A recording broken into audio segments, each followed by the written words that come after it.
Hi, welcome to our channel where we share the most intriguing stories. I never thought I'd have to fight for something that was already mine, but when a corrupt HOA tried to steal my grandfather's lake cabin with fake paperwork and intimidation, they learned the hard way. I don't back down. This is the story of how I took on the rich, the powerful, and won.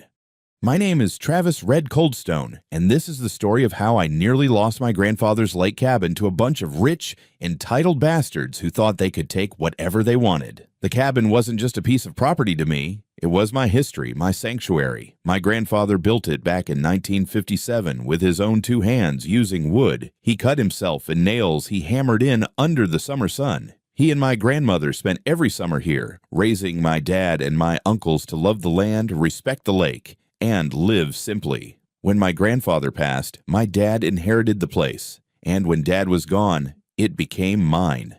It wasn't much, just a small two-bedroom log cabin nestled among the towering pines on the western shore of Blackwood Lake. The air smelled like damp earth and pine resin, and the water was always crisp, even in the peak of summer. This place was home, even if I didn't live here full-time. I spent my weekends fishing, chopping wood, sitting by the fire with a cold beer, and listening to the sounds of the forest. Then the developers came. I should have known trouble was brewing when I first saw the signs go up down the road. Silver Pines Estates, luxury lakeside living. Huge billboards featuring grinning families standing in front of their multi-million-dollar mansions. I watched as crews tore through the woods, flattening everything in their path to make room for their monstrosities, gleaming, soulless, glass and stone monstrosities that had no business standing next to my grandfather's rustic haven. At first, I ignored them. Let the rich folks have their playground. I had my cabin, my land, my peace. But peace doesn't last when greed comes knocking. One crisp autumn morning, I drove up to the cabin, looking forward to a quiet weekend. As I pulled into my driveway, something immediately felt off. Two men in polo shirts and dress pants were wandering around my property, measuring distances with laser devices and scribbling notes on their clipboards. One of them, a tall man with graying hair and an artificial tan, glanced up as I stepped out of my truck. He smiled, the kind of smile that wasn't friendly. It was the kind of smile a car salesman gives when he's about to rip you off. "Good morning. You must be the owner," he said, walking toward me like we were old friends. "I'm Walter Grayson, president of the Silver Pines Homeowners Association, and this is Mr. Jeffries, our compliance inspector." I narrowed my eyes. "Compliance inspector? For what?" Grayson chuckled, flipping through the papers on his clipboard. "Oh, just routine assessments. Your property technically falls within our newly extended jurisdiction, so we're making sure everything aligns with the Silver Pines architectural and environmental standards." I stared at him, my stomach twisting. "This isn't part of your development," I said flatly. Grayson tilted his head like he was talking to a slow child. "Well, actually, according to our updated survey records, it is. But don't worry, we're here to help. You'll just need to make a few updates, fresh paint, proper landscaping, and, of course, your cabin will need to be brought up to HOA standards." I clenched my fists. This cabin was built in 1957. It doesn't need to meet your damn standards. Grayson's smile didn't waver. "Well, that's not exactly up to you anymore. But I understand your frustration. You'll be receiving official documentation soon. Just know that we're more than happy to assist you in making the transition smooth and painless." I stepped forward, closing the space between us. "Get off my land." Grayson let out a small laugh, shaking his head. "There's no need to be hostile, Mr. Coldstone. We'll be in touch." I stood there, my blood boiling, as they walked back to their sleek black SUV, chatting casually, like they hadn't just tried to tell me my own home didn't belong to me anymore. I didn't know it then, but that was just the beginning. They weren't done with me, not by a long shot. At first, I wanted to believe it was just a mistake. Maybe a bureaucratic mix-up, some real estate red tape that would get sorted out once they realized I wasn't part of their fancy new development. But deep down, I knew better. The first official letter arrived 3 days later. It was a thick, cream-colored envelope stamped with the logo of the Silver Pines Homeowners Association, HOA. I tore it open and scanned the pages, my hands tightening into fists as I read. "Dear Mr. Coldstone, As a property owner within the newly established jurisdiction of Silver Pines Estates, you are now subject to the community guidelines and regulations as outlined in our HOA agreement. Violations on your property include unauthorized exterior paint color must comply with HOA-approved palettes. Lack of landscaping maintenance, grass must be kept under 2 inches. Non-compliant structure, your log cabin does not meet the architectural standards for the community. In order to avoid penalties, please submit plans for compliance within 30 days. Failure to do so will result in escalating fines and possible legal action. Sincerely, Walter Grayson, HOA President. My blood ran cold. They weren't just pushing boundaries. They were trying to take my home.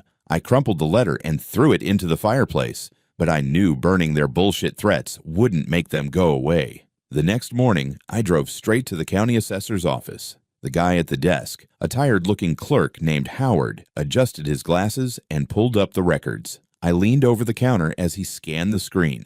"Tell me my land isn't part of Silver Pines," I said, my voice tense. Howard frowned, tapping at the keyboard. Then, after a long pause, he sighed. "Well, according to the records, the boundaries were updated 2 months ago." My jaw tightened. "What do you mean, updated?" He turned the monitor toward me. There it was, my land, my grandfather's land, now marked as part of Silver Pines Estates. The boundaries had been redrawn, and my property was absorbed into their jurisdiction without my consent. I slammed my fist on the counter, making Howard jump. "This is illegal," I growled. Howard raised his hands defensively. "I don't disagree with you, Mr. Coldstone, but if they filed the paperwork properly, it's going to take a court challenge to reverse it. And that's not going to be cheap." I muttered a curse under my breath and stormed out. By the time I got back to my cabin, my frustration had turned into rage. I wasn't going to let some rich assholes steal my home with paperwork tricks and legal loopholes. I grabbed my phone and called Cheryl Marsh, my cousin and one of the best real estate attorneys in the state. She picked up after the second ring. "Travis, what's up?" "I need your help," I said, gripping the phone tightly. "Some HOA bastards are trying to take my land. They faked boundary records. What can we do?" There was a pause. Then she exhaled. "Send me everything. I'll look into it. But if they pulled this off legally, we're in for a fight." A fight was exactly what I was ready for. That same night, I installed security cameras around the property. If these people were planning anything shady, I wanted proof. And it didn't take long to catch them in the act. At 2:37 a.m., my motion sensor went off. My phone buzzed, alerting me to movement outside. I tapped the security feed and saw 3 men in dark clothing sneaking around my property. They were taking photos, measuring things. One of them, a bald guy with a clipboard, started hammering a notice of violation onto my front door. I grabbed my shotgun.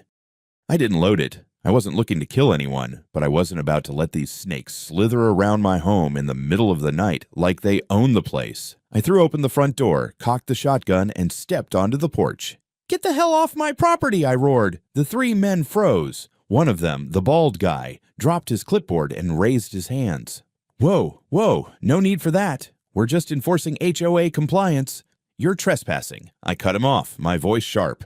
"And if you don't leave in the next 5 seconds, I'm calling the sheriff." The bald guy swallowed. His 2 friends were already backing toward the trees. All right, we're leaving," he stammered, stepping back. "But you'll regret this." I watched them disappear into the woods, my hands shaking with adrenaline. Then I grabbed the notice they'd nailed to my door. Final warning: failure to comply will result in escalating fines and legal action. These people weren't stopping, but neither was I. The next morning, I was sipping my coffee on the porch when I heard the low hum of an approaching engine. A sleek black SUV rolled up my driveway and came to a slow stop. The door opened, and out stepped none other than Walter Grayson, dressed in his usual pressed slacks and button-down shirt. His expression was smug, like a man who thought he already won. I set my mug down on the porch railing, keeping my stance relaxed. I wasn't going to let him see me sweat. "Morning, Mr. Coldstone," he said, flashing that same condescending grin. I crossed my arms. "What the hell do you want now?" Grayson didn't react to my hostility. Instead, he pulled a thick folder from under his arm and started flipping through the pages.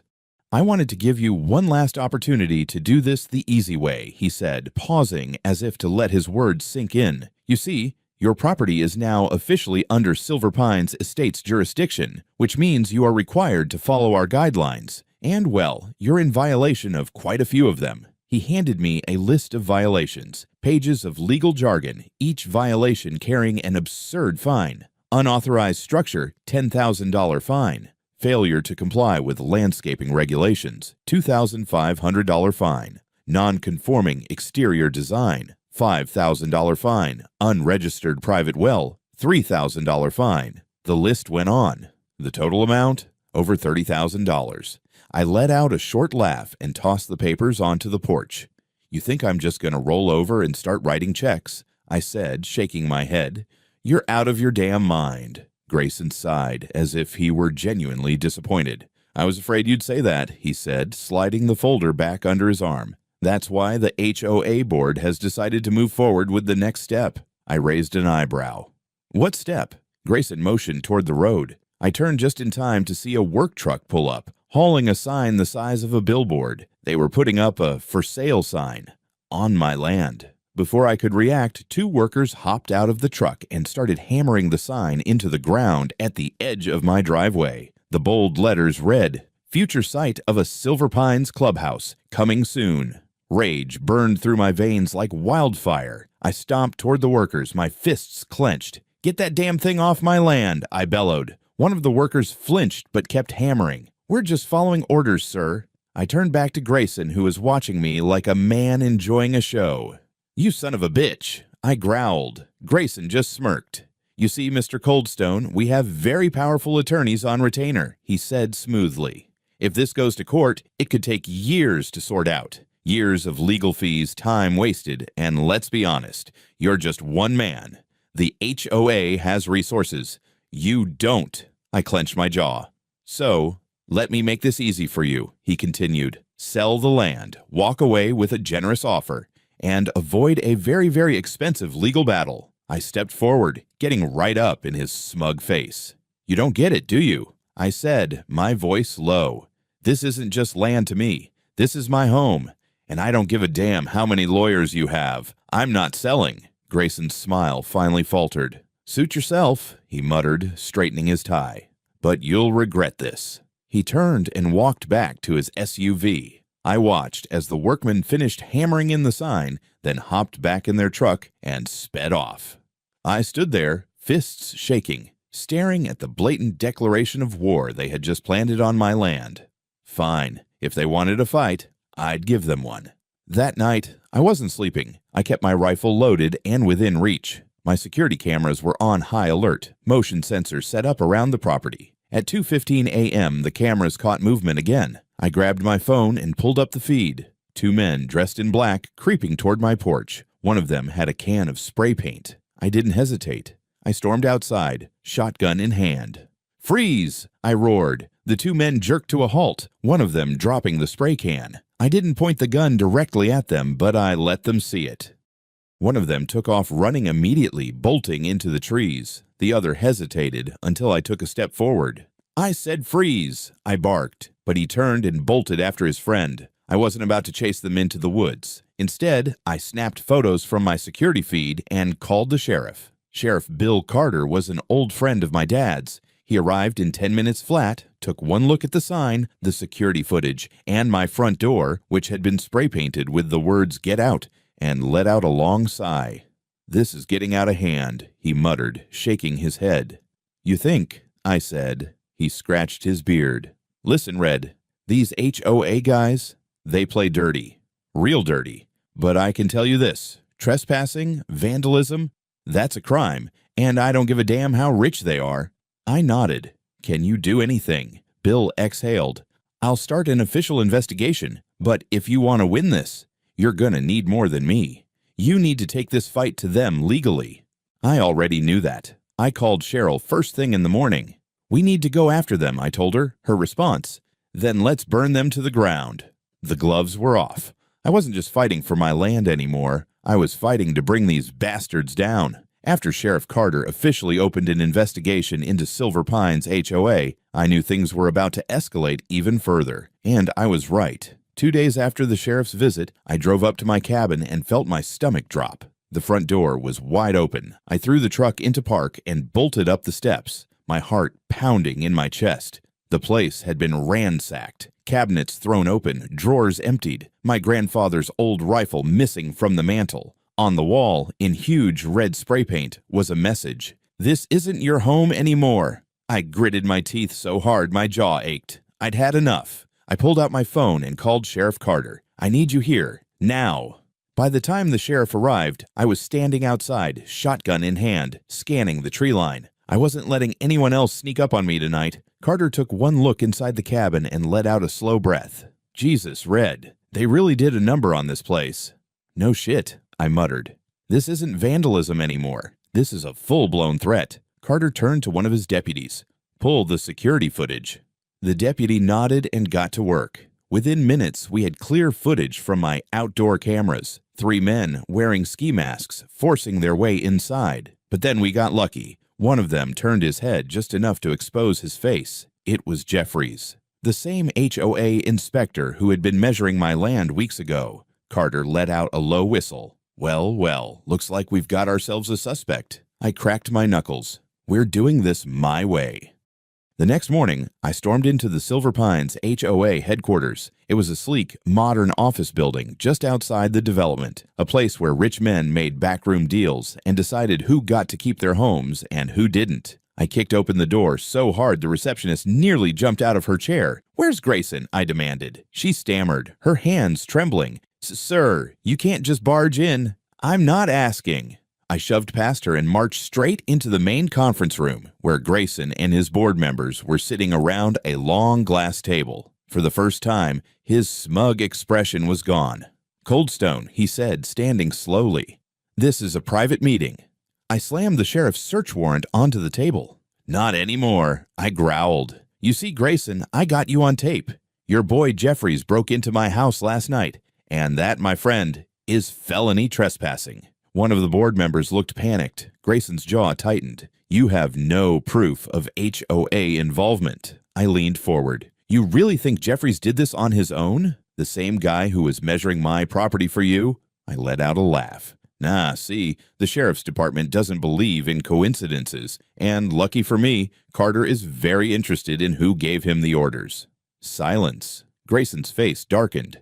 "This isn't over," he muttered. I grinned. "Oh, buddy. It is." Just then, the front doors burst open. 2 deputies walked in, flanking Sheriff Carter. Carter walked up to the table, adjusting his belt. "Walter Grayson, you're under arrest for conspiracy to commit felony trespassing, harassment, and attempted property fraud." Grayson's face turned red as a beet. "You can't do this," he barked. Carter smirked. "I think I just did." The deputies yanked him up from his chair, slapped cuffs on his wrists, and led him out the door. The room was dead silent as I turned to the remaining board members. I leaned over the table, staring them down. "If any of you ever come near my land again," I said, my voice deadly calm, "I promise you, Grayson's fate will look like a slap on the wrist." No one spoke. I turned on my heel and walked out, leaving them to drown in their own fear. Later that night, I sat on my porch, watching the sun dip behind the treetops. I took a slow sip of whiskey, breathing in the scent of pine and fresh air. The nightmare was over. Grayson was going to prison. His HOA empire was crumbling. And my land, still mine. They had tried to take everything from me, but they forgot one simple fact. I don't lose.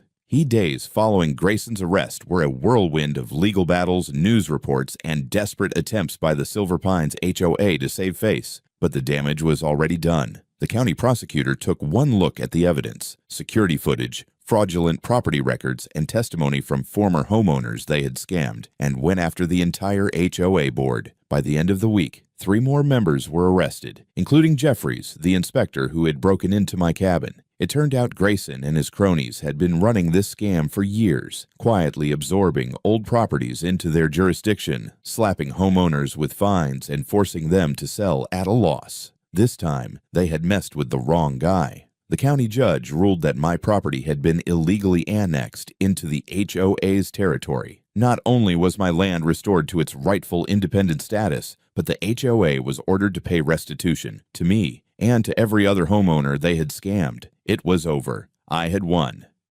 A month later, Silver Pines Estates was in shambles. Homeowners, now aware of the corruption, began pulling out of the development. Real estate values plummeted, and soon the luxury paradise Grayson had tried to build turned into an abandoned mess of half-sold houses and empty lots. With their leaders in jail, the HOA collapsed. They took their signs down, they removed their cameras, and the land once again belonged to the people who had been there before them.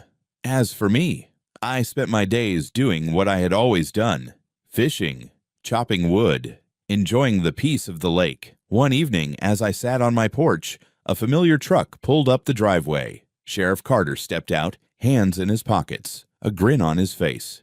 "You actually did it," he said, shaking his head. "Damn right I did," he chuckled. "Well, you'll be happy to know Grayson took a plea deal. He won't be seeing daylight for a long time." I raised my glass of whiskey. "Good riddance." Carter nodded, then looked out at the lake. "You ever think about what would have happened if you just sold the land?" I exhaled, shaking my head. "I don't think about things that were never an option." He smirked. "That's why I knew you'd win." We sat there for a while, watching the sun set over Blackwood Lake, the water still and golden.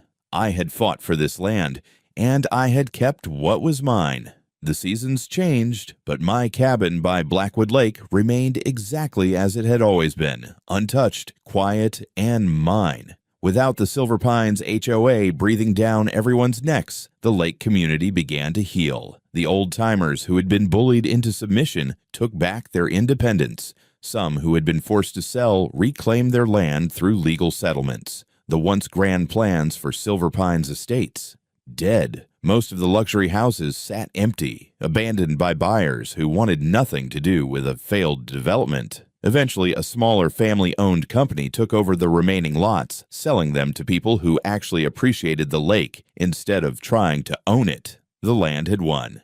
And so had I.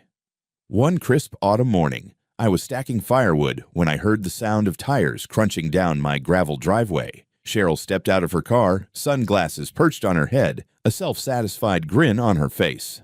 "I hope you know you owe me at least 10 steak dinners for the legal hell I went through for you," she said, crossing her arms. I smirked. "I was thinking a bottle of whiskey and a weekend at the cabin," she laughed. "I'll take it." She walked up to the porch, looking around at the land. "You really did it, Red," she said. "Your grandfather would be proud." I looked out at the lake, calm and golden in the morning light. "He'd have fought the same fight," I said. "Probably would have done it with fewer lawyers and more shotgun shells." Cheryl chuckled. "Well, either way, you didn't just save your home. You saved this place for everyone." I nodded. That was the real victory.